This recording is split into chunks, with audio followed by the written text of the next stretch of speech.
Now this way of hooking up a button to a function is one of two possible ways.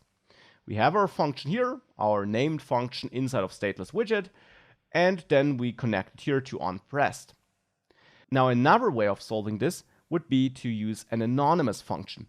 This here is a named function because it has a name. Now if you have a function which you really only need here in this one place and you're never calling it from anywhere else in the application, which is already not the case here because we have 3 buttons that use the function, but let's say you only had 1 button, then instead of using a named function, which you can always do, but instead of doing that, you can add a function right here. Now without a name, but you simply add parentheses to get any possible arguments. In this case, you don't get any though, so it's an empty pair of parentheses. And then either that one line expression syntax with an arrow function, and then the code you want to execute. So here answer 2 chosen, for example. Or if I do the same on answer 3, you can also add curly braces for a possibly longer function body. So here you could now do some stuff and then in the end print answer 3 chosen, like this. And here I had 1 parenthesis too much. Now if I save that, you will see that if I click answer 1, 2, 3 here, we see answer chosen. That's from the answer 1 button, which executed our name answer question function. Then we had answer 2 chosen, which is coming from my anonymous function here, and answer 3 chosen, which is coming from the function here. And it's called anonymous because it has no name here, it just has the argument list and then the function body.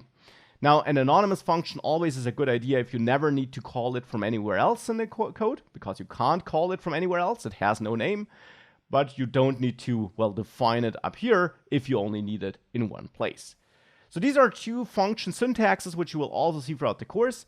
Please note that this also is not executed immediately. This is just the function definition. I didn't add parentheses after that, which would execute it immediately. Instead, I just define my function here with the arguments in the function body, and I pass that definition of the function to onPressed, which therefore ensures that the raised button can execute the function when the user really pressed the button.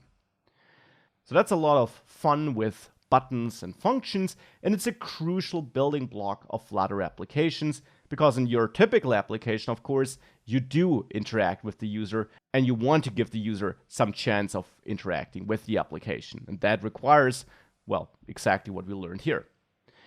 Nonetheless, right now we're really just doing some behind the scenes stuff, right? We're really just printing something here. And that's nice for debugging so that we see that the buttons really are pressed, but it would be nicer to change something on the screen before we then also later work on the general layout and the look of this.